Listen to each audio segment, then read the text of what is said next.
Jeff, you good? As I can be.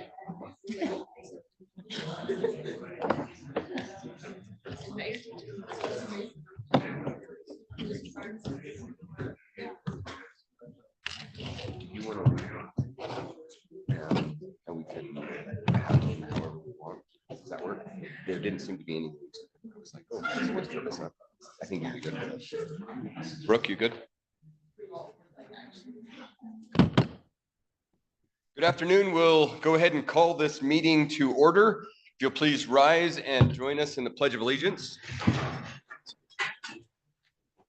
I pledge allegiance to the flag of the United States of America and to the republic for which it stands, one nation under God, indivisible, with liberty and justice for all.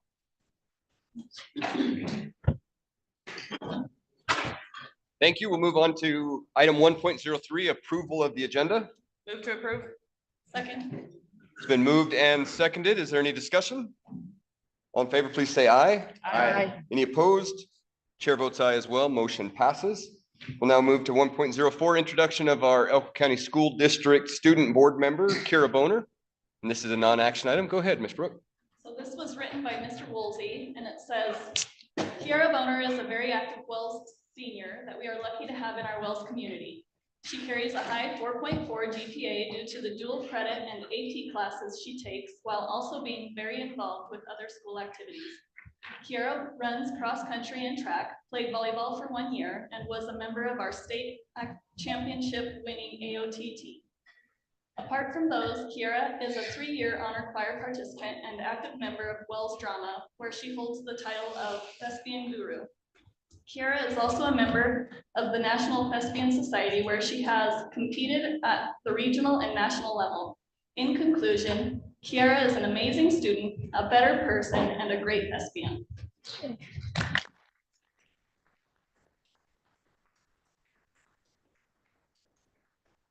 Welcome, Kira.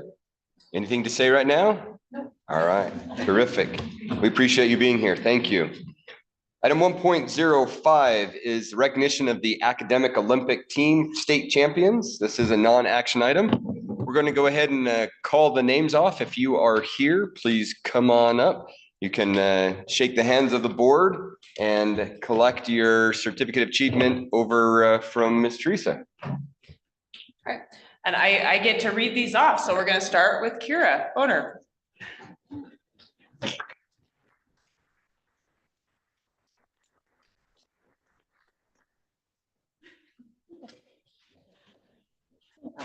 Congrats. All right, Spencer Gale.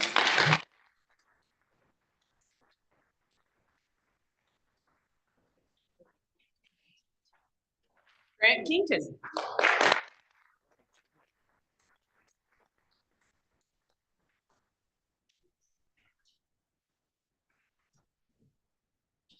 Jesse Spear.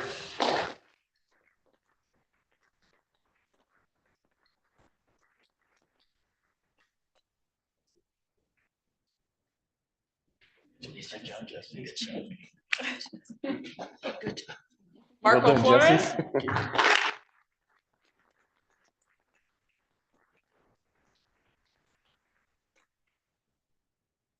Truman Kington.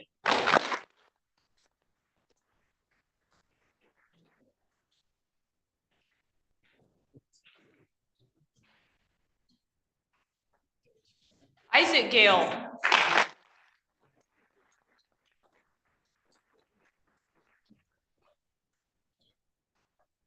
Mason Norda.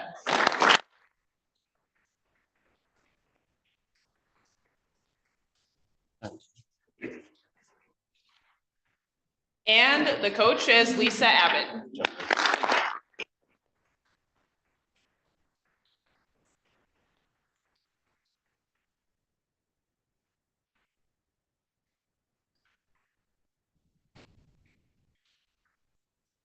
Coach, congrats.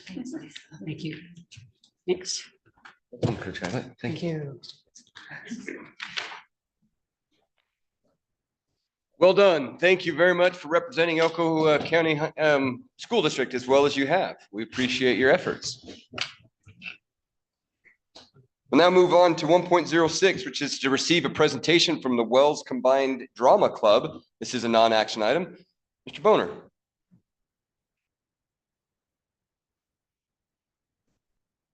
Hello, my name is Lyle Boner, and I teach math and technical theater here at Wells High School. And technical theater is one of our new CTE courses that I've been blessed enough to be asked to teach. And that's what we want to showcase to you today. Here in a second, I'm going to direct your attention to the stage behind our board members here, where I have a technical theater student named Lee Cloud, who's going to present a project that they collaborated with other technical theater students on. It is a trailer for our upcoming play. So without further ado, I'd like to introduce Lee Cloud.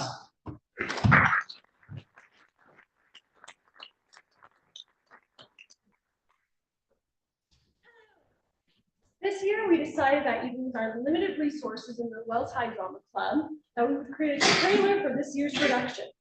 So with the help of 2 volunteer students, I used my iPhone to record the footage and then my iPad to use that footage in order to make it look mildly more professional and added some fancy camera movements.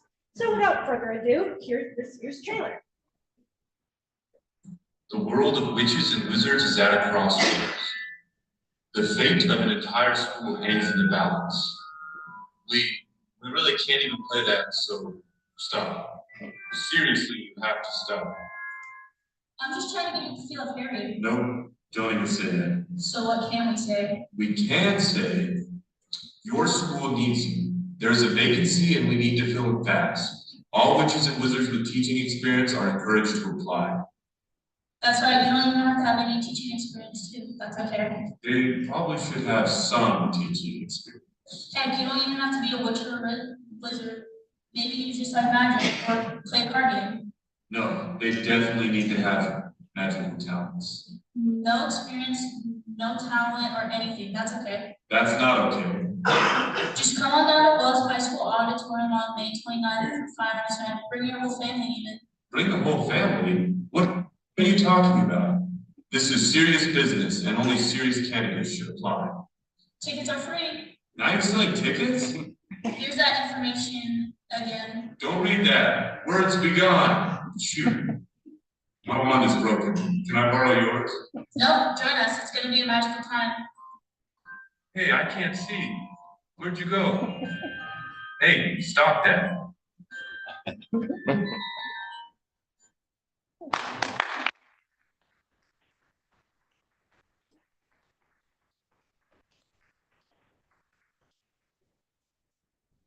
Thank you, Lee, and the rest of the drama club. And I hope Mr. Boner didn't go too far because we're going to need you here in just a moment again. We'll now move to 1.07, which is to receive a presentation from the Wells FFA. This is a non-action item.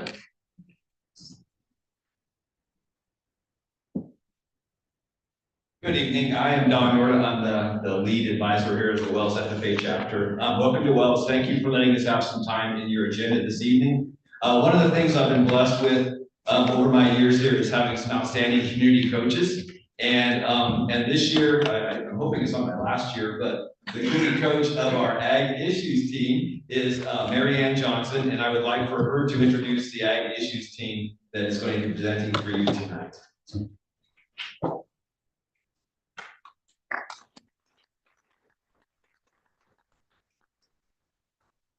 Will be competing next week at the Nevada State FFA Convention. The Ag Issues Contest, the students are tasked with finding a local controversial agricultural topic, researching it, which they did by interviewing people in person and over the phone and doing a lot of research, and then coming up with a presentation to teach about it in an interesting way that shows both sides of the issue equally. So they've done a lot of work and they're great. I wonder if I can move this mic in front. Hold on. And thank you so much for letting them do it.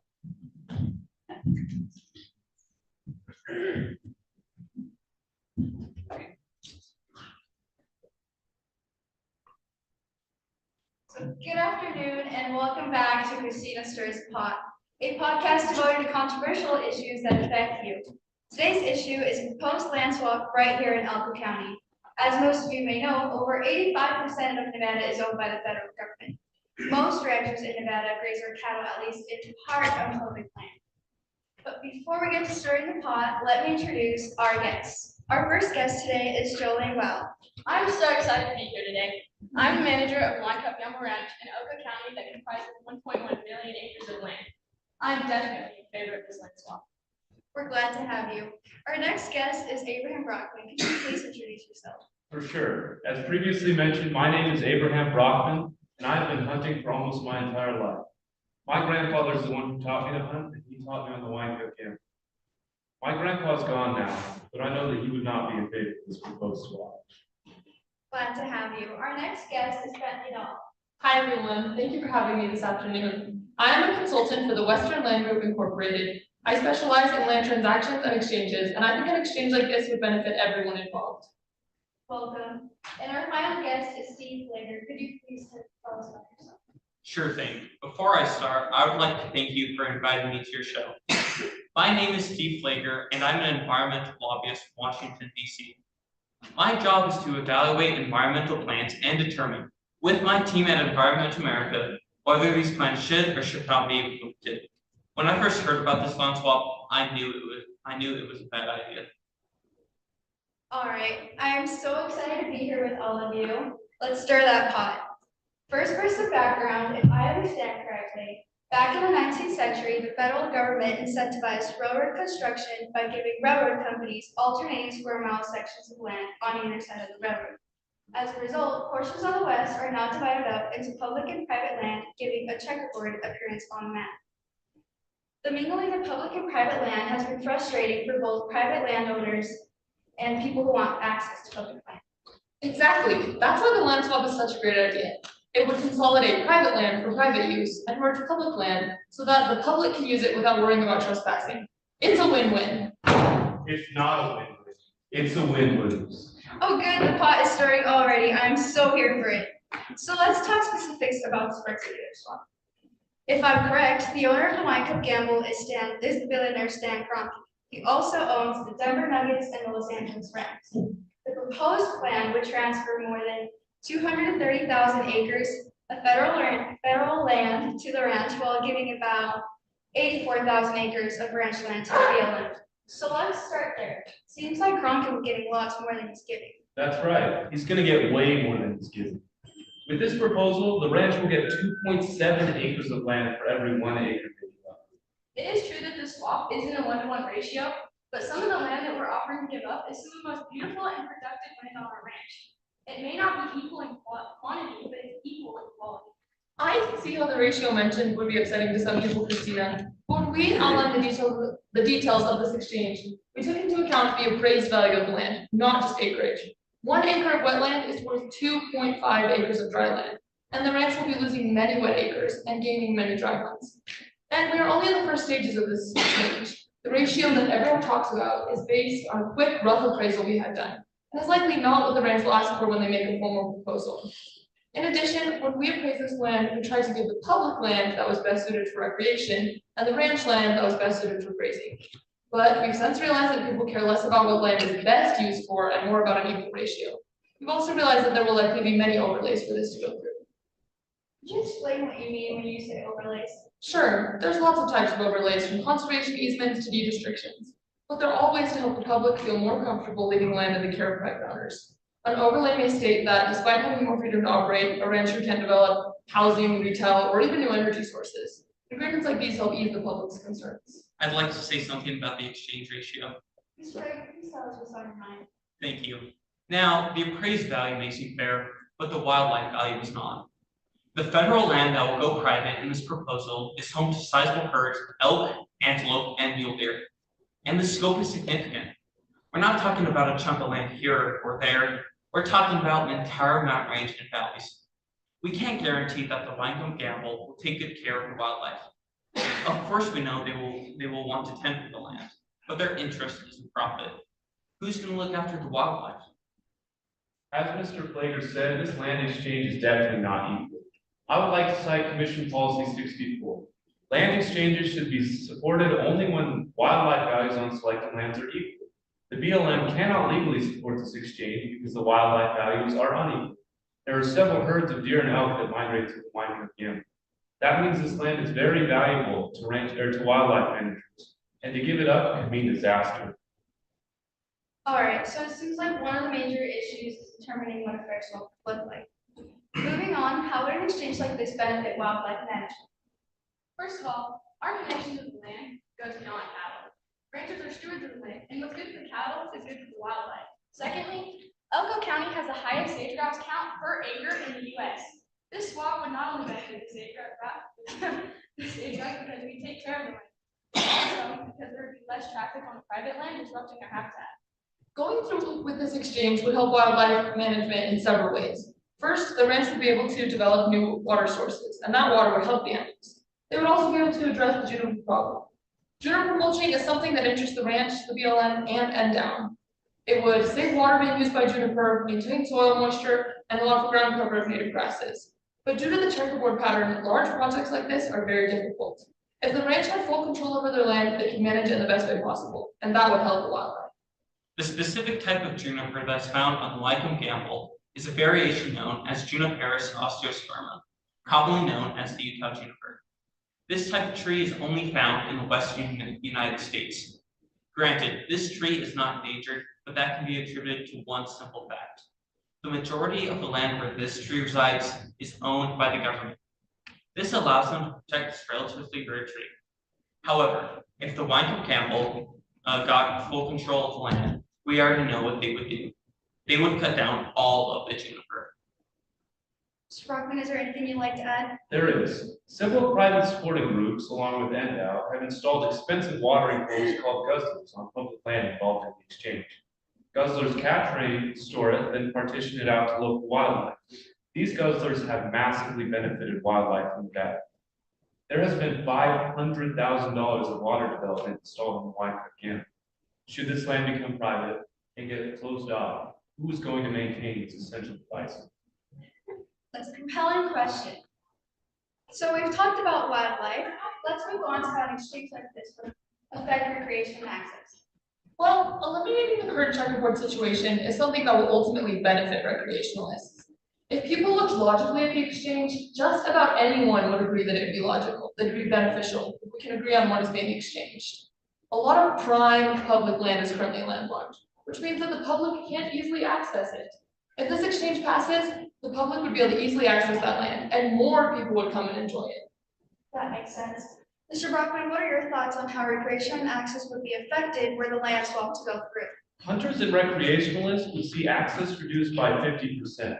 Outdoor enthusiasts from Nevada and all over the world have traditionally utilized this land for hunting and other recreational opportunities. They would be cut off. Also, there are several herds of deer and elk that migrate through the Wine Cook Gamble. That means the ranch can create a massive private hunting facility. The ranch has not said that hunter access will be limited. In my opinion, I do not believe that Stan Kroenke will continue to allow hunter access if given a choice. Kroenke owned one of the largest ranches in Canada, which surrounded 2 public lakes. Kroenke then restricted access to the lakes, and a local fishing club pursued legal action. The fishing club ultimately lost and then was saddled with hundreds of thousands of dollars in legal fees. Keep in mind, this is a fishing club that normally raises money through picnics and raffles, and this is not the only time he's done something like this. There is no way Stan Kroenke will continue to allow hunter access. Hold on. I believe in Stan Kroenke. He grew up on a farm and eventually got into real estate, worked hard his entire life for many years.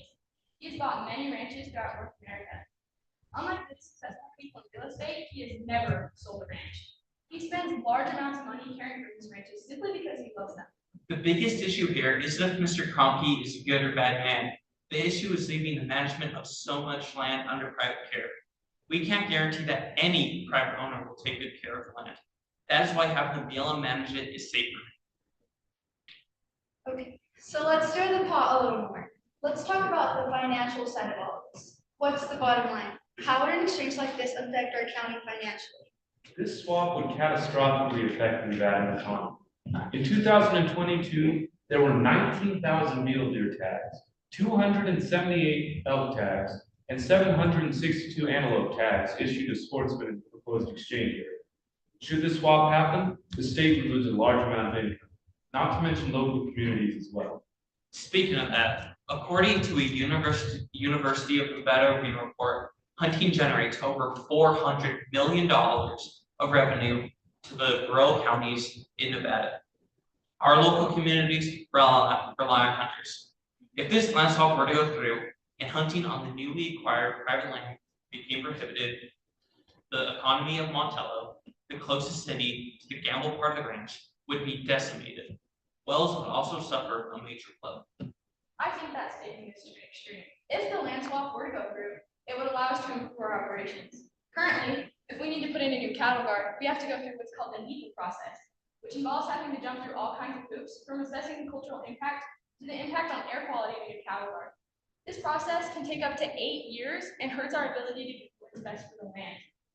Were we to have more control over our operation, we would be more profitable. And were we to be more profitable, we would pay more taxes. And these taxes would benefit everyone. Well, we're almost out of time. It has been a pleasure to stir the pot with you today, and I've learned a lot. Do you have any closing remarks, starting with you, Ms. Wild? Thank you for having me today, Christina. I'd like to leave you with the thought that this swap isn't just a deal. It's a lifeline. It simplifies our operation and allows us to continue to be caretakers of the land. This swap would not only benefit the ranch, but also recreationists. A large portion of public land will no longer be landlocked, and the public will be gaining beautiful land that is not available to them now. Care of this land is our top priority. Thank you. I would like to start by saying that this land swap is a travesty. It's not at all equal, and it gives the Wine Gamble an easy opportunity to mismanage the land. Also, we hunters are going to lose so much. I, for one, am not just going to stand and watch as we give this land away. Thank you so much for having me today, Christina. This deal is truly a win-win for everyone. It would eliminate the inefficiencies brought about by the checkerboard situation and establish conservation easements for sage-grouse and the migration corridors of the Elko. I'd like to reiterate my gratitude to you for inviting me to your podcast. As for my closing thoughts, this exchange would affect the local economies of nearby towns to a catastrophic level. But my main concern is leaving the management of so many valuable resources to who knows who. Those are the resources of the American people, and our federal agencies are the best caretakers of them. A huge thank you to all of you for joining me today on Christina Stirs the Pot. I hope our viewers out there learned a lot. I know I did. Our question for the day is Elko County's Wine Gamble land swap. Is it a win for everyone, or is it just a land grab? What do you think? All right, everyone, you know what time it is. Thank you for joining us on Christina Stirs the Pot.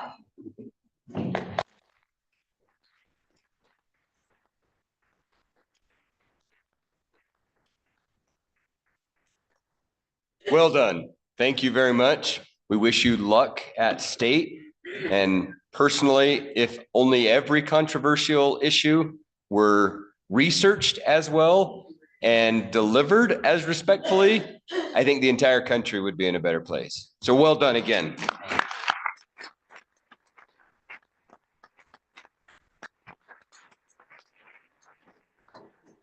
I'd like to add too, if you have any of that written down, whatever you could send out, I'd love to take a look at it some more.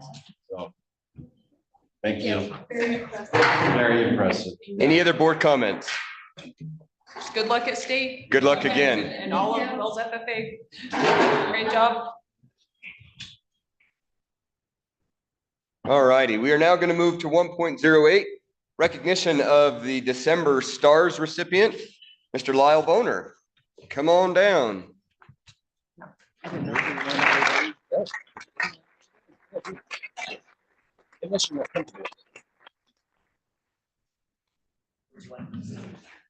We're going to put you in the hot spot over there for now. Mr. Boner was our December star, and we chose to wait until tonight so that he could be here with the rest of you. And he was nominated by someone who wishes to remain anonymous, so don't know if you figured it out. And I should ask, you have moved here now, right? I have, yes. Okay. In December, we were in it was like the teachers were having a luncheon and they were still traveling back and forth, but they were excited to be moving here to Wells. So you just wanted to check. I'm writing to nominate Mr. Lyle Boner for the S.T.A.R.S program in recognition of his exceptional performance and unwavering commitment to the education of the students at Wells Combined School. Lyle has been a dedicated educator at Wells Combined School for the past 7 years, making an impressive daily commute of 50 miles from Elko to Wells. His commitment to the school community extends beyond the classroom, exemplifying the quality sought after by the S.T.A.R.S program. As the leader of the Wells High School Drama Club and Thespian Troupe, he fosters a sense of community by organizing excursions to other schools in the county, providing valuable learning experiences not easily accessible in the small community of Wells. The group recently traveled to the Hell Center Theater in Sandy, Utah, where students were treated to a backstage tour and an Elf, the musical performance. This example demonstrates his steadfast dedication to providing unique and enriching opportunities for his students. Lyle's involvement in the school goes beyond extracurricular activities. He actively participates in the PAC, Principal Advisory Committee, and SPAC, Student Principal Advisory Committee, underscoring his dedication to including students and parents in decision-making. His passion for education is also apparent in his commitment to after-school math tutoring, overseeing math testing coordination, and actively contributing to implementing the new math curriculum as a member of the Admin Implementation Council. Additionally, as a licensed school bus driver, Mr. Boner exceeds expectations by transporting various teams and clubs to their respective meets and competitions. Apart from actively engaging in academic and extracurricular aspects, Lyle takes on the role of a RISE mentor, generously dedicating his time to assist in his colleagues' professional growth and development. His involvement also stretches to the sports arena, where he actively participates in track and cross-country events, showcasing his dedication to the students' well-being. Lyle instructs mathematics at both the junior high and high school levels. His instruction of the second ever theatrical theater CTE course in the school district underscores his innovative educational approach. This commitment to offering students varied learning and development pathways showcases his versatility and dedication to nurturing academic excellence. In addition to his impressive array of contributions, Lyle is an invaluable participant in the Emergency Operations Committee, underscoring his dedication to ensuring the safety and security of the school community. In conclusion, Lyle Boner embodies the qualities and dedication sought after by the S.T.A.R.S program. He has substantially impacted students and the school community through his unwavering efforts inside and outside of the classroom. I wholeheartedly endorse him for the well-deserved recognition he merits.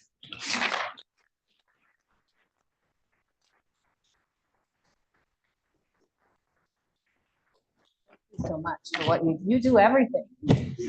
Oh, I don't think don't there's do all of it. anything. I won't play at it. Come on over, we'd like to shake your hand. Thank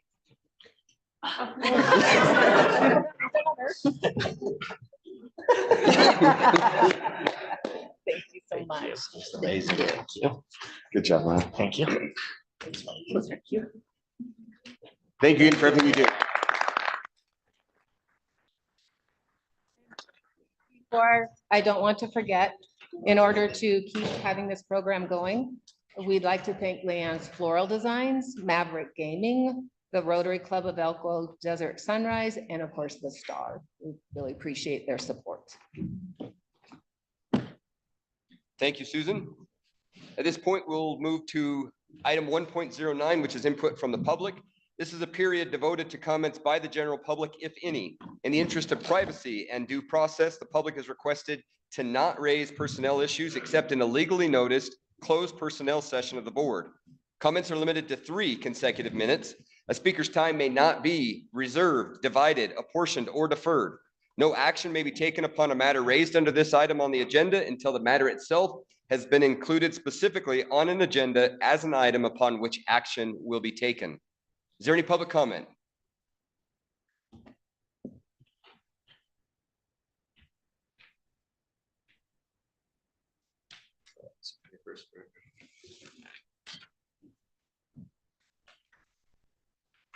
Thank you. Yeah.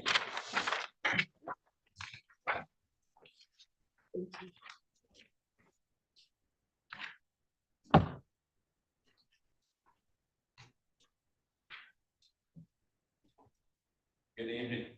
My name is Jake Glasscock. I'm a junior here at Wells High School, and I'm going to be presenting on the need for transportation assistance to rural students. I stand here today because of the life-changing experience I had while driving home from school one day. It was the same 60-mile monotonous drive home on I-80 my brother and I had been making every day back to the ranch from school. That day was different though. I put our lives on the line because I fell asleep behind the wheel and ran into a barrier. I learned an important lesson that day, made a terrible mistake. It is one I will never forget. I believe having to drive long distances, spend all day at school, and then participate in sports and other activities after school attributed to me falling asleep behind the wheel. Rural students need equal access and opportunity to public education as their urban counterparts. I'm here to address the need for transportation assistance. Education is the right of every child, regardless of where they live. Students living in remote or rural areas face the challenge of reliable transportation. They have to travel long distances, no matter the circumstances. This can lead to driver fatigue and puts the safety of the students at risk. Studies show that monotonous driving causes fatigue, which I experienced firsthand. By providing a means of transportation to rural students, you can guarantee they have the same access to public education as their urban peers and help to ensure their safety. Transportation for remote students to public school is a financial burden on their families. The current reimbursement for fuel is 67 cents per mile. It only covers one round trip. That's like the bus only making one trip a day. It doesn't make sense unless the students are counting on to drive to school back. If they're old enough to have a license, of course. Kids that live within the city limits or close to town have the luxury of transportation provided by the school with the fuel, maintenance, and repairs of the bus are paid for. Rural families have to put miles on their own vehicles, drive for countless hours, and all the maintenance and repairs on them. Reimbursement for 2 round trips a day would be beneficial to rural families. That way kids wouldn't have to be counted on to drive day in and day out. Parents could. This would help to ensure the safety of the students as well as adequately cover the cost for fuel, tires, maintenance, and repairs. Elko County School District is 17,169 square miles and is the second largest school district in the contiguous 48 states. I would think they would accommodate for a means of transportation for rural students considering its size and how rural we are. There are people willing to drive routes for these kids. Last year, a grant for $50,000 was turned down from the mine to go towards a bus route from Wells to Montello. The estimated cost for a bus route from Wells to Montello is $54,000 plus the cost of a new bus, which is anywhere from $200,000 to $300,000. If not a bus, the school district could make an exception such as an SUV or short bus, which would be much more cost effective. Reimbursement for 2 round trips in a car is roughly $25,000 plus buying the new SUV if needed, which is much cheaper than the bus route. I understand the safety of students is the best interest of the school district as well as the economical aspect of providing such safety. This is why I propose that to provide equal access to education, a safe means of getting there, and one that is more economical than a bus route. I humbly ask you to take into consideration reimbursement for 2 round trips or an exception for a means of transportation such as a school bus, as a school district SUV or short bus. Thank you, Mr. Glasscock. Is there additional public comment?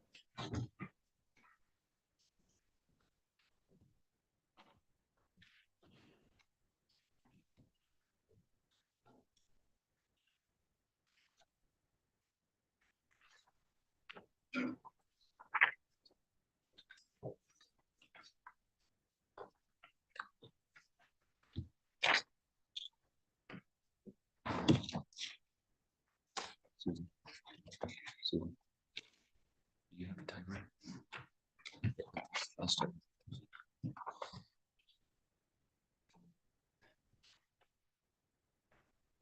Good evening.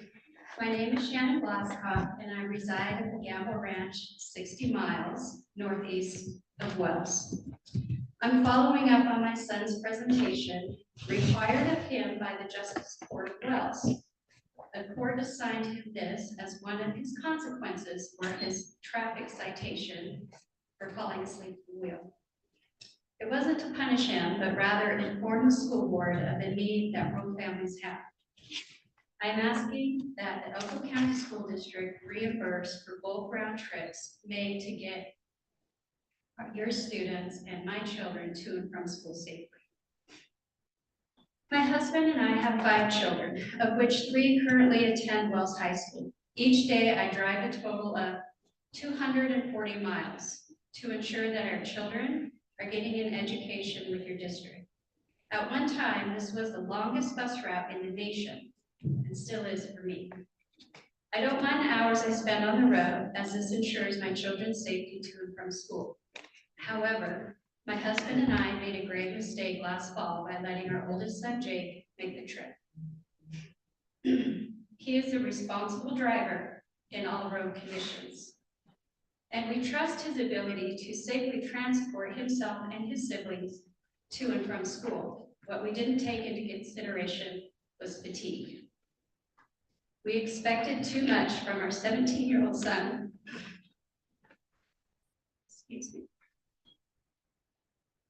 And thankfully, Jake and Johnny are still here today. Sorry.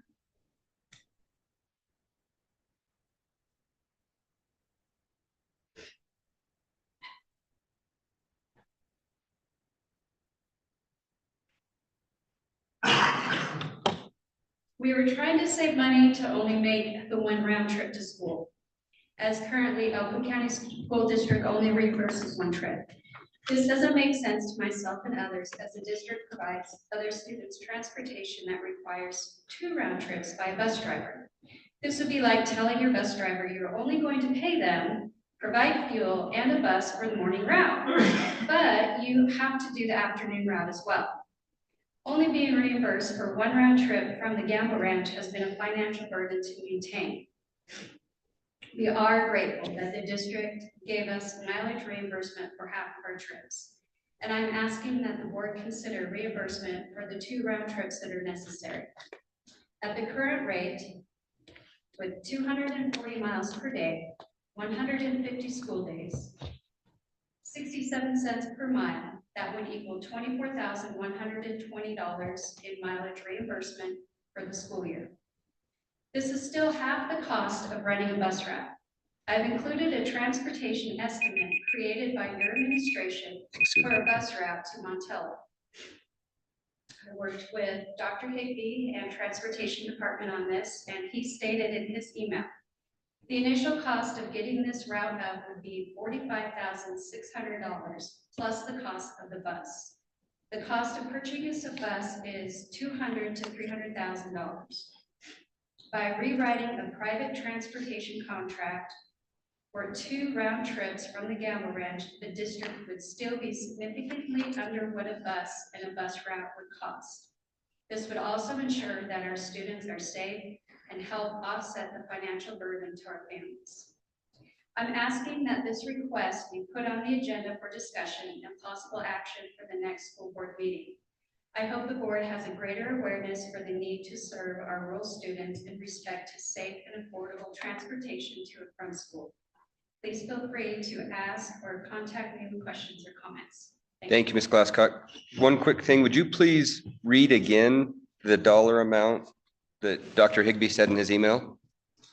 It's attached right there, and I think you may have transposed the numbers. You did. okay, did I? Total bus route cost is $54,600. Thank you. I'd heard 45,000. I just wanted to make sure we had that number correct. Sorry. Thank you.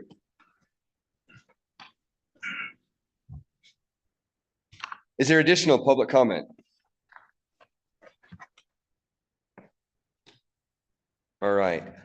At this time, we'll move into the discussion and action items. Our first item is 2.01, Superintendent's Evaluation, Discussion, and Possible Action related thereto. This is for possible action. Number of meetings ago, we discussed how the evaluation would proceed, and The superintendent responded with his self-evaluation at the last board meeting. Board members then had the opportunity to respond with the same evaluation form, and they were able to turn those evaluation forms in. For the audience and for the public, anybody that was looking for that form, I regret that it took a little bit of time to get it on there. It was not ready on the Thursday when the board agenda was released, and we apologize for that.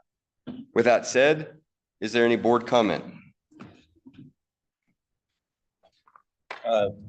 Just on the ratings, it's after the fact. I think next year we should look at expanding more numbers than 1 through 4, so we can get a little more accurate representation. But other than that, Okay.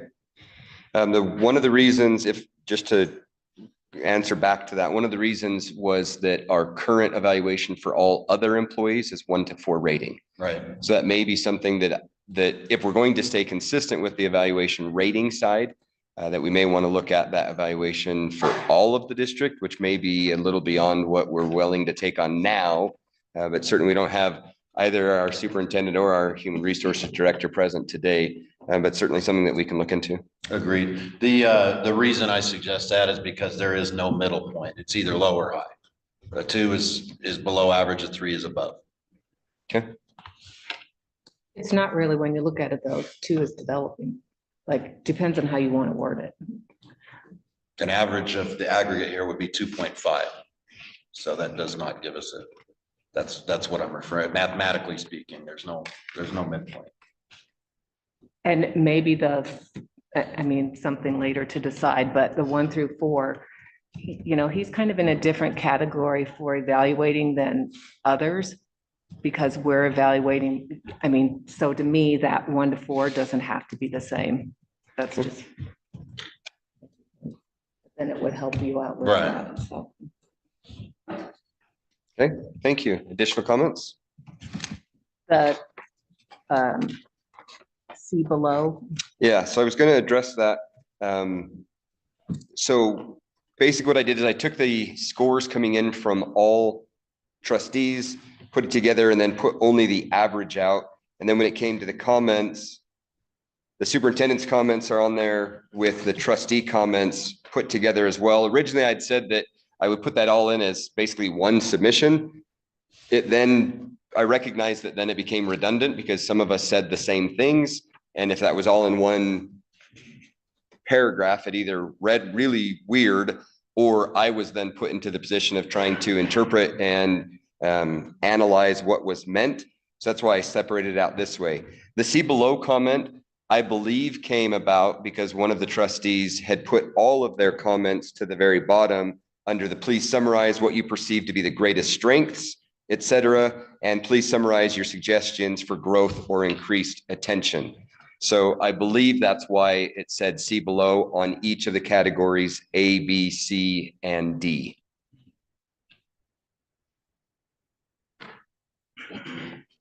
Any additional, go ahead, Susan.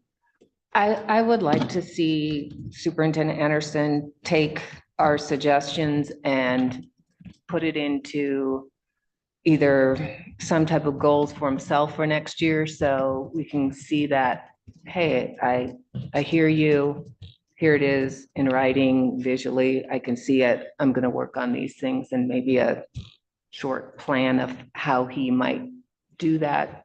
Something brief, it doesn't have to be 900 pages long, but just so that he sees that and has it. Okay. Just a thought, it doesn't have to or anything, but might be a good way to set those goals for himself. Okay. Jeff? I'd also like to add that I appreciate, let me start over. My comments weren't the most eloquent on there. Mine are some of the shorter ones. And those of you were able to, all of you were able to frame a lot of my thoughts in your comments. And I really appreciate that, because mine was the short version, and you know, the longer version is in there. And I just want to say that I really appreciate, again, all the trustees' comments there, and that I support all of that. I think we hit some really important points on things that we need to work on and some areas where we're doing great, where Superintendent Anderson is doing great. I would echo the fact that I believe he represents the district very well in all functions, in all areas, and I'm happy with his performance overall. Great, thanks, Jeff.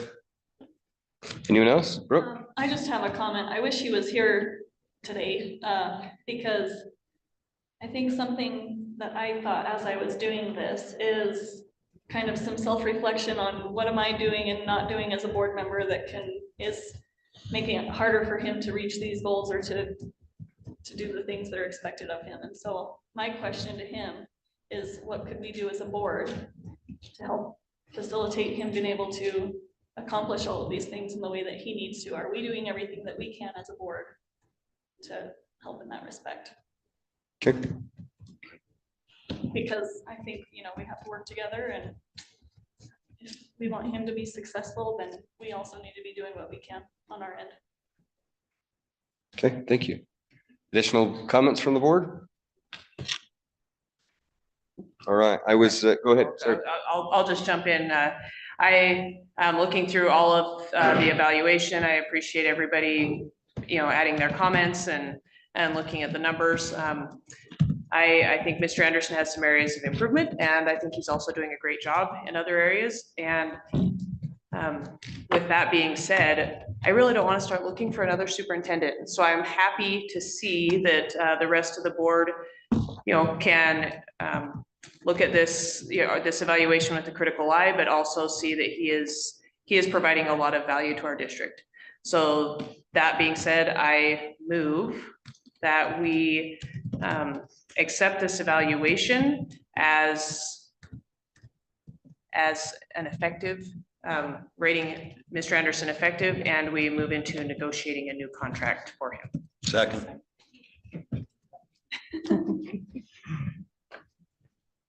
Great, thank you. It has been moved and seconded. Additional board comment? Okay, great. I'm going to just add some comments on mine. I agree, and I appreciate what I've heard. It looks like generally the board was pretty much in agreement with where we were, and that in turn on the overall category averages also reflected where Superintendent Anderson saw himself as well. So I'm pleased to see that as well, and I'm also pleased to hear that there's a motion on the table to accept moving into a new contract. So I'll take the motion first, and then I'll add some more information onto that after that motion is decided on. So on any additional comment? All in favor, please say aye. Aye. Any opposed? Chair votes aye as well, and we will move into negotiating for a new contract. I will be in contact with trustees to appoint up to 3 trustees to an ad hoc negotiating committee so that we can go ahead and move on with that. Timeline for this would be generally over the next 4 to 6 weeks. The intent would be to have a contract ready to present back before the board prior to June 30, which is the end of his contract.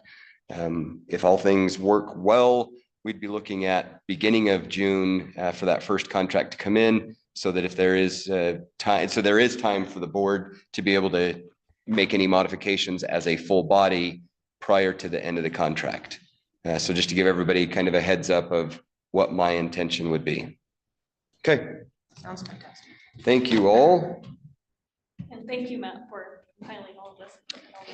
Yeah, absolutely. And thank you, because I meant to also look at, I think at some point, probably after we have the negotiation for the contract and we approve that contract, as soon as possible thereafter, we would then have a special meeting. I would anticipate that they would be separate from our regular meetings. I know that means it's probably going to fall during the summer time period, but the intent would be that we would have a workshop specifically to be able to look at what the next iteration of the evaluation would be, to give the superintendent, provided that we reach a negotiation and he'd like to continue with us, a successful negotiation, he wants to continue with us. That way he has roughly 10 months to be able to work towards that evaluation and be as successful as you can be. So thank you. Okay, we will move to 2.02. This is receipt, review, and possible approval to go out for bid, for the Elko High School Junior Senior Building Heating Upgrade. This is for possible action. Stephen, do you want to give us some background on this, or do you want me to read the public content? I can let you read it. Yeah. All right, thanks so much. Background information on this under public comment is that the proposal involves the installation of hydronic heating systems within the Elko High School Junior Senior Building while maintaining the current variable refrigerant flow VRF system for cooling.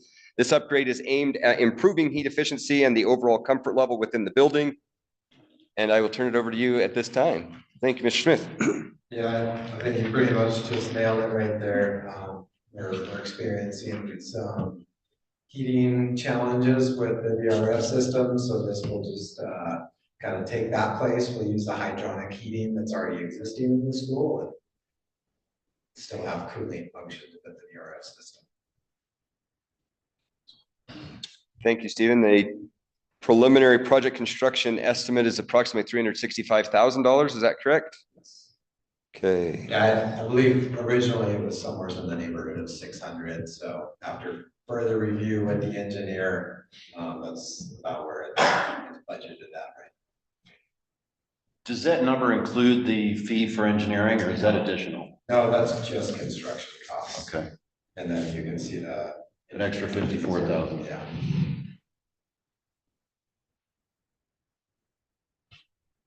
Okay. Any additional questions from the board? Yes. So this was done. I'm seeing that the proposal from Petty and Associates is from August 14th. Do you anticipate any change in those numbers or running into anything like we did with the food science lab where it went out at 2.7 and came back at 4? Yeah, I think originally, like I said, I think I brought it to you prior to the August to go into design, and at that point it was really just a rough guess because we're looking at an attic space that we haven't been able to really put eyes on, and it was about 600. I talked to the engineer and said, hey, did you mess up on these numbers? And he says, no, I feel comfortable with that cost. It's really not like an invasive procedure in the mechanical world. They're going to cut some holes in the venting, stick a coil inside it, and plug into the hydronic heat that's already in that building. So this is like 1/2 of the junior building. Short answer, no, I don't expect the costs to go up, and we haven't seen a lot of changes in construction costs either going up. So this is just based on what those coils would cost and labor rates right now. Here's hoping it stays that way. Right. And the other buildings are okay? Yeah, so those ones are already using the hydronic heat, and that's what we'll be tapping into. Additional board questions? I move that the board approve the Elko High School Junior Senior Building Heating Upgrade Project to proceed to the bidding phase as outlined in the attached project proposal and scope of work documents. Second. Thank you. It's been moved and seconded. Is there further questions or discussion? Stephen, just one quick thing. Is there anything that basically what was the delay between August and now for us to be able to move on this? Is there a reason we didn't vote on it sooner in the year? Yes, there was. So we looked at a few different design options. We thought, well, what if we try to think outside the box and we encapsulate this VRF system? Because essentially right now it takes heat out of the air, and well, it's freezing up right now. So we thought, well, what if we just build a building outside and around it, and then we'll just heat that up. It's never been done before. There's been, like some, there's been like, there's thought. People have thought about doing it, but nobody's ever done it. So we just really wanted to make sure we were making the right decision on, installing new equipment or just trying to make the system that we have work with what's got. So that was kind of the delay. Great. Thank you. Appreciate your efforts on trying to save money and be efficient at the same time. All right, there is a motion on the table. It has been seconded. All in favor, please say aye. Aye. Any opposed? Chair votes aye as well. Motion passes. Thank you very much, Mr. Smith. Concept designs is what I was trying to think of. Concept designs. All right, perfect. All righty, we're now moving to 2.03, appointment of school board members to attend the 2024 high school graduation ceremonies in the district. This is for possible action. I'll be honest with you, I don't know that we need to necessarily have action. We're kind of all volunteering, but we can codify this into action if we can just make sure that we're keeping track of what the different responses are. And I will just start a new document. All right, so Trustee Byers is not able to join us today. Because of that, I did reach out to him specifically, knowing that the rest of you would have an opportunity to visit. And so the only thing that he had requested is he has a family member that is graduating from Elko High School. He would like to attend that one. And based on schedule where everybody else is at and what his schedule looks like, he's happy to assist at others. So let the games begin. Start throwing out your suggestions and your requests. Well, can I say? Please jump in. I'm available almost every day of those days, so Great. I can do the adult ed, the Battleborn, Carlin, and the 7th. I know Susan did Oahe last year. If I did Oahe. Oh, you did Oahe? I did jackpot. Oh, okay. I can do Oahe. Okay. Or what is it? Wells too. It's the same day. I can either one, if anyone. Okay. And what else? And so am I missing a date? We've got Wells on the 6th versus Oahe on the 7th. Oh, so no, Carlin the 6th Okay. and Oahe the 7th. Okay. So Adriana's taking everything. One, two, so All right, who wants to go next? I'll go. Go ahead, Jeff. Put me down for Battleborn Youth Academy, Okay, Oahe, and West Wendover. And also, it looks like Spring Creek is a day early. I'd love to go there too. oh, Spring Creek too. all right. Okay, I'll get Adriana and Jeff at Spring Creek. And I apologize, Adriana, you had said. When is Battleborn? Because the 14th? 14. Thank you. So So I've got Adriana as adult ed, Battleborn, Carlin, Oahe, Spring Creek. yes. Okay, perfect. Jeff, I've got you down at West Wendover. Now I'm going backwards. Sorry, working back up the list. West Wendover, Spring Creek, and Oahe, as well as Oh, Battleborn. Oahe too. Yeah. Okay, great. Okay, who's next? Okay, well, I'll go ahead and volunteer. I've got a lot of kids that I've coached and, had a lot to do at the Spring Creek. So I know Okay. we usually have, a couple board members. I guess we could have 3.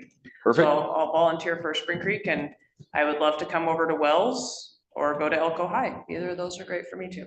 I was hoping you'd be there at Spring Creek. All right. Perfect. So if you don't mind, I'm gonna go ahead and assign you to Wells tentatively. Great. And as we go Happy to down, be here. if need be, we can reevaluate. Great. Who's next? Brooke, go ahead. I would love to go to Wells. And then, let's see. I wanted to do Battleborn Youth Challenge Academy. Okay. I was hoping I could do that again this year. And then, do we have anybody going to Jackpot yet? Not currently. Same night as Wells. So I could do either Jackpot or Wells. Okay. I know a student graduating at Wells this year. That's why I picked Wells, but So, and that, here I am typing wrong. I'm happy to fill in wherever there's a need. Okay, let's just arbitrarily for now, I'll keep you at Wells. And we can go from there. Susan, do you have any preferences? Who's going to Battleborn again? So currently for Battleborn, I show Adriana, Jeff, and Brooke. That doesn't mean, by the way, that we're limited in where we can be. So I just want to make sure everybody knows that. I don't want somebody thinking, oh, well, we've already got 1 or 2 or 3. We can't go beyond. I can sit in the audience. I have a personal reason for wanting to go to that one, so I'll just sit in the audience. Or we And I've done put you up on the jackpot for the stage. past 2 years, so I'd really like to see somebody else's graduation. Okay, Is anyone doing the virtual academy? currently no one else is. I can do that one. Okay, And who's doing adult ed again? currently adult ed is Adriana. Would you like to join her? No, I can do jackpot if no one else is gonna take that. Well, I can take that so that you don't have to worry about that. Not that you're worrying about it, but that does save you a trip. And like I said, I can go, I'm happy to go anywhere. I'd love to see all of them. I would echo the same. It's one of the most rewarding things of this position is to see how it ends, how these kids that are successful and that have, made it there to graduation with all the honors and with everything, that seeing the families, everybody smiling, and just, it's such a great day. The more I can see, the better. And can I do Elko High School? Yep. I haven't been to a bigger school. Okay. All right, so then, again, this isn't a final list, but this is just kind of what we're looking at. I believe in looking at where we are at, that I can assist and be present at a number of these as well. I've done Carlin for the past couple of years. I'm not going to make it this year because I'll choose jackpot. And the day before that, I'll also be attending out at Spring Creek. I've got a number of connections there. That would allow me also to attend, I think if I've got my dates right, Elko High School. I've not been able to attend one of those yet. And then I can also attend the following week, adult ed, and I've been able to, even before I was on the board, I was able to participate in the Battleborn Youth Challenge Academy graduations. And so I'd like to continue that tradition for their twice a year cadres. So here's what I have, and correct me if I've made any mistakes. In alphabetical order, not in date order, adult ed on June 12th at 6:30 p.m., Adriana and myself. Battleborn Youth Challenge Academy on the 14th at 1 p.m., Adriana, Jeff, Brooke, and Matt. Carlin on June 6th at 5 p.m., Adriana.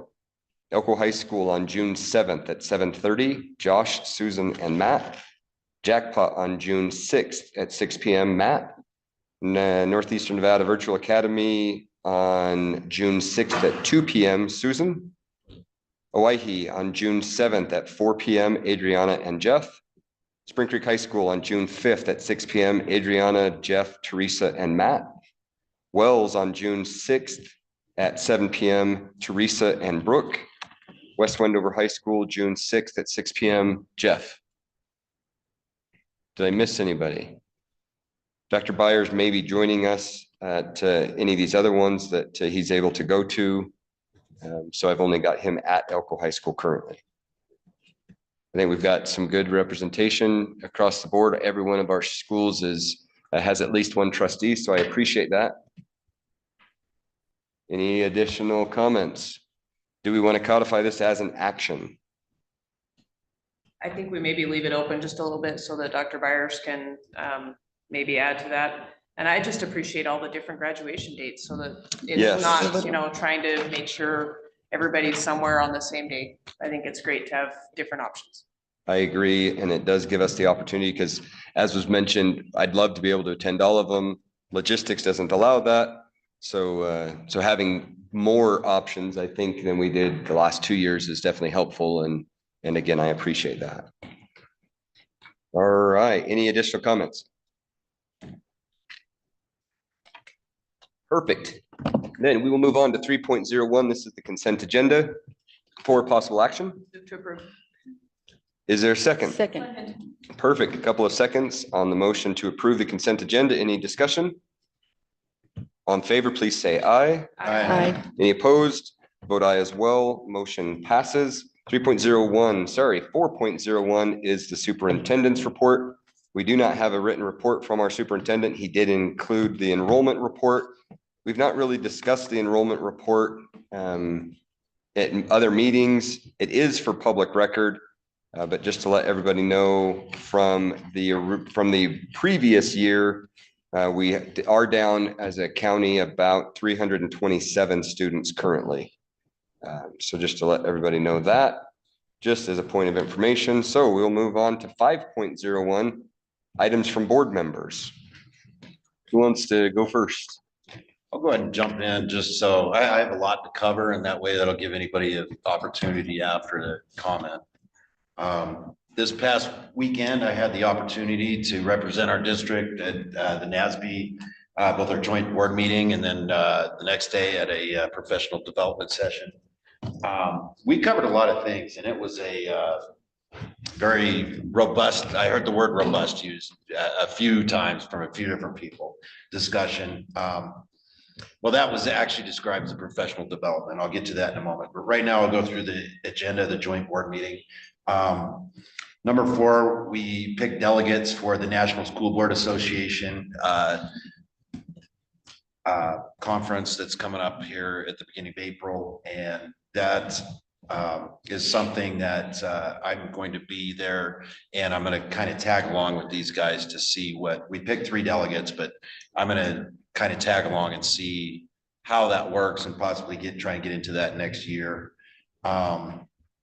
We also made assignments for the 2024 committees for NASB, and I will be representing on the audit committee and on the membership dues committee.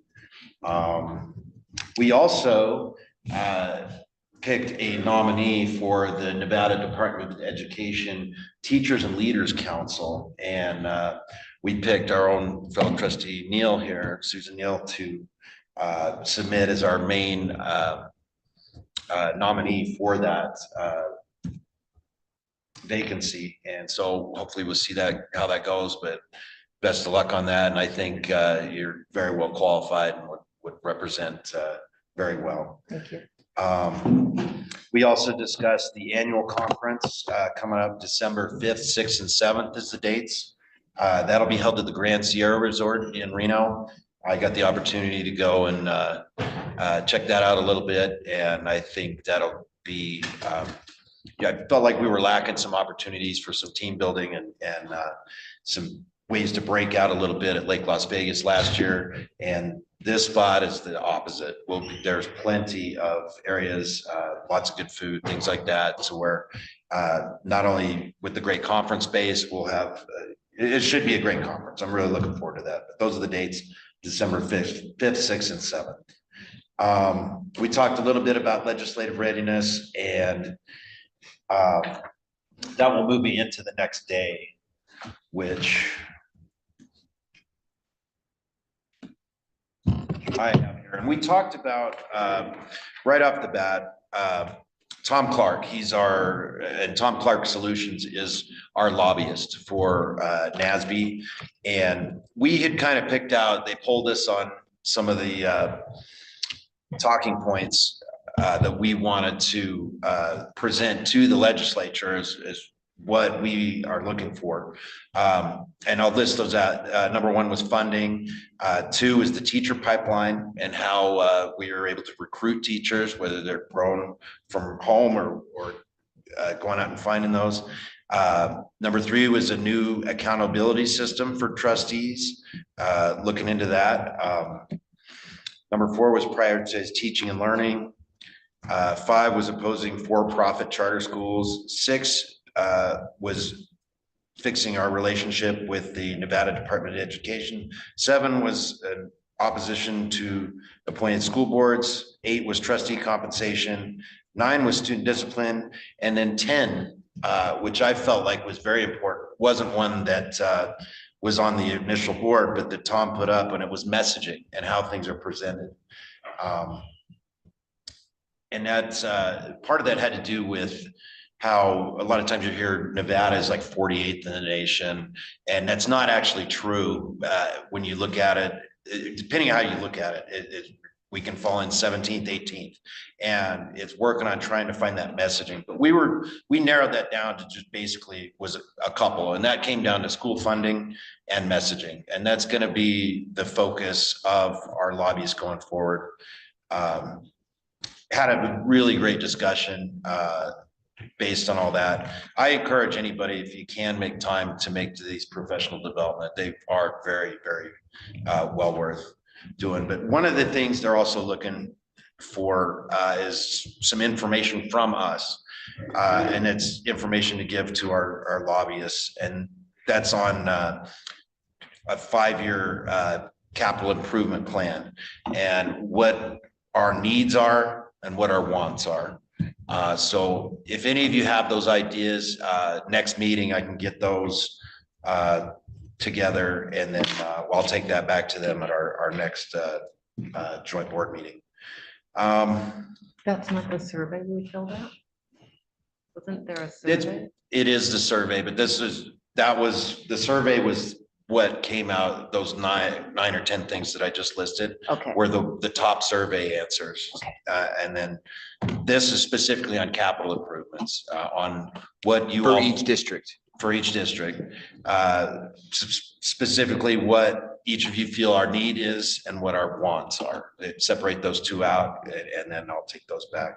So Jeff, can I throw that out there? Just Yeah, on go ahead. on the funding, it was talking about capital funding for rural districts, because our, Washoe and Clark are funded differently for capital funding than the rural districts. And so there was, the question is, how can we potentially get better funding for capital projects for rural districts all over the state of Nevada, which, we look around our district and we know that's really important. And we've got an uphill battle for that. So I appreciate that the state school board recognizes that's a need, not just here, but in the rest of the rural counties. And we'd love to be able to share those kind of needs with the state and help our local communities understand the capital needs we have as well. Thank you. I wish I wrote that part down. Lot to go over. Next was, we talked about our strategic planning process. And one of the things that I took away from that was part of our discussion that I just wanted to share was how we can take away people's excuses for not participating. Some of the ideas that came out is like, we're not getting maybe the response we want on certain surveys or things like that. And so if we can combine those with other things where there are other activities going on, or if we can feed people, you do anything you can so we can get more response. And also to narrow the focus of things. It doesn't have to be a 15-question survey. It can be a 2-question survey, and those can be a lot more effective because you kind of narrow the focus of what you're looking at. So that was something that I really pulled from that. I think that's about all I have to cover on the NASB weekend. And then just on another note, I lost a lot of folks, but I do want to say thank you, Wells. Thank you for making me feel welcome walking into the building. Had to dodge a javelin or two, but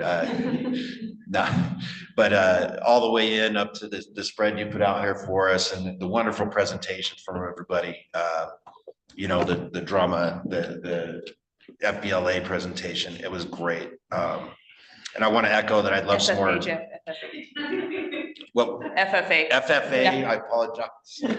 But I would also love some more information again on the wine cup gamble land swap. The information they had was excellent. So thank you, Wells. That's all I have. Great.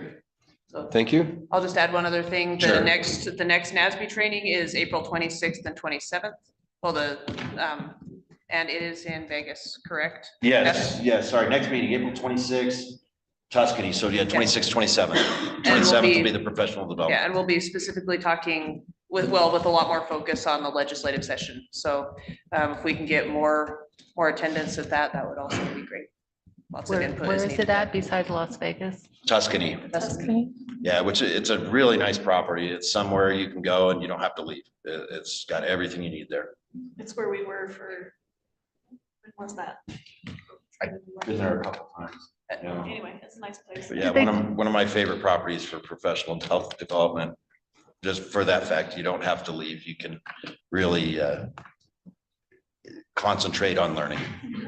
Did they talk about doing another online one like the last one they had? Not for this Yeah. upcoming one, because they're working with, this coming into the legislative session, there's a lot of work they want to do and have people there in person. Okay. And I did approach them about that. I think we've talked about it before, but part of how these interactions work, like, for example, they had a color on our name tag and you had to go sit with the other colors. And then it also had a number, and then and so it really got you moving around, and they kind of rely, there's a lot of interaction that just isn't conducive to online. It need to be in person for. And I do understand that, but I was thinking the last one they had, you can do breakout rooms in Zoom. So Right. you are moving around. But I just thought if once in a while they could have, like, I enjoyed being able to be online and do that one.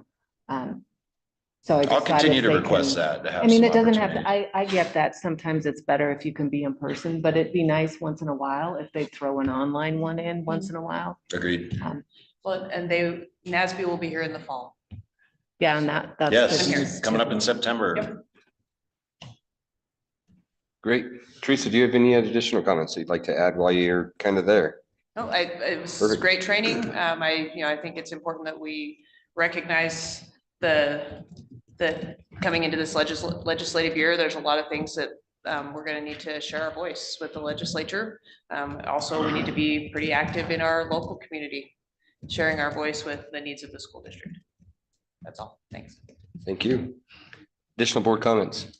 Brooke? I just wanted to add that I went to the STEM fair twice this week with field trips with my kids, and then also was invited to the award ceremony that they had, and just want to say how impressed I am with the talent, the students in our district, and how well they did on all of those projects. And go in and you walk around and read those boards and are just blown away at the caliber of students that we have in our district. And so I just wanted to say they did a great job, and it was really a great opportunity to be able to go and shake their hands, tell people that won awards. Great. Thank you. Any additional board comments? I just wanted to let you know, when we had attended the Thomas Ellsbury session on the balanced governance,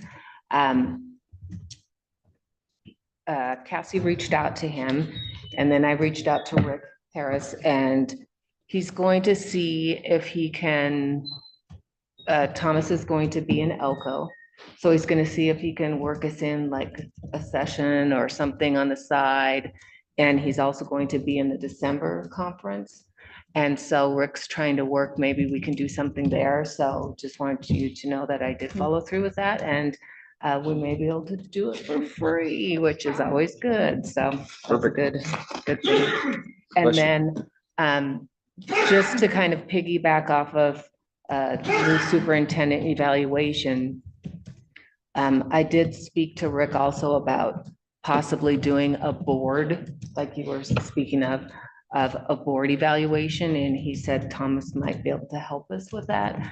So maybe after that meeting, we could see what happens with that. Because I do think it is important that we evaluate ourselves, because like all of us, what we think we're doing well, that might not be how the public sees it or how the rest of you see it or whatever. So I think it's important for us to look at ourselves too, so. Okay. That September date, does anybody have that? 6th and 7th. Okay. And so it's a Friday, Saturday? Yes, I believe so. And I believe he's, isn't the 6th like the board, the governance The part? joint board meeting is on the 6th. And I think it's not all day, is it? Because I think Correct. Rick said It's just maybe in we the- can in do the it like, evening or are you afternoon. morning or afternoon? It's usually in the afternoon, the joint board meeting. So maybe we can work with Thomas in the morning, he said, maybe. These are all maybes, but just wanted to, I was kind of excited about it, so. wanted to So pass that along. to follow up on that, then if the board can kind of tentatively pencil in blocking that morning of the 6th, just in case as we get closer, if he can work with us, that would be a terrific opportunity for us to be able to utilize that resource. And I want to say thank you for following up with all of that, because that was a great session at the NASB training. And I'm looking forward to being able to do that. Yeah, great. And I'm just gonna ask everybody to block out the 7th too. We've got Yes. everybody coming here, please. Let's have our board show up. I thought I'd stay home. I'm just kidding. Not an option for. We'll go get her. Okay. So yes, please block those 2 days. Okay, anything else? Can we see if our student board member has? Absolutely. Do you have anything, Ms. Adriana? Great. been quiet. Kira, anything you'd like to add? No, not necessarily. Okay, all right. Okay, I am going to talk just a couple of things first. Unfortunately, once again, I won't be able to join the December NASB conference as it's currently scheduled, because the senior center has one major fundraiser and that's the weekend it is. So currently I will not be able to depart my duties that put food on the table on a regular basis for my family. So we'll see what we can do on that.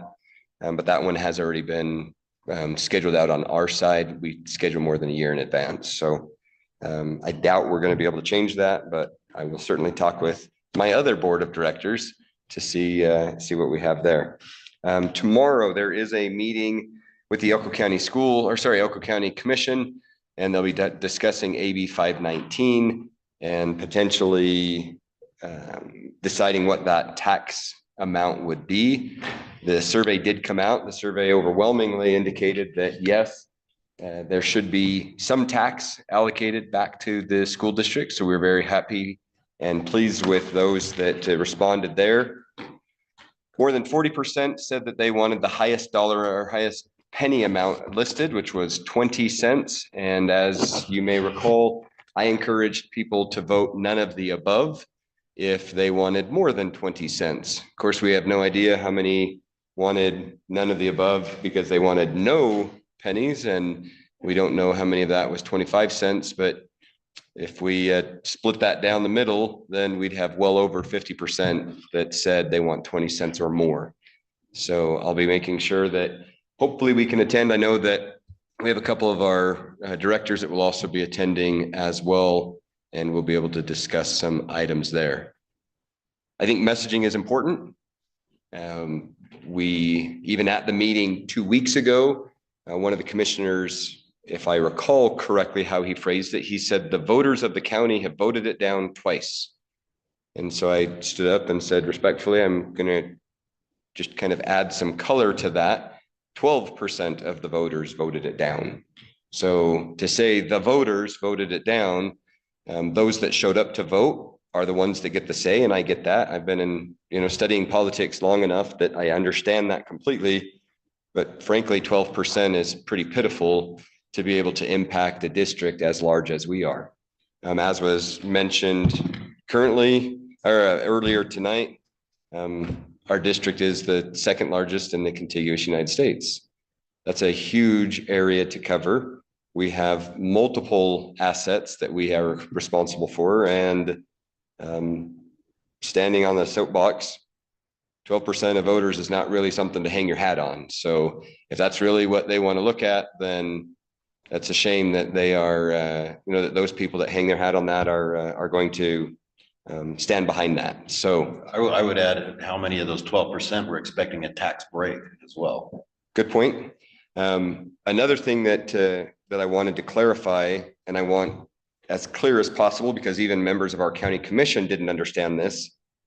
As the school board, both as trustees and from an employee standpoint, we were not allowed to petition in favor or opposition to either of the bonding issues.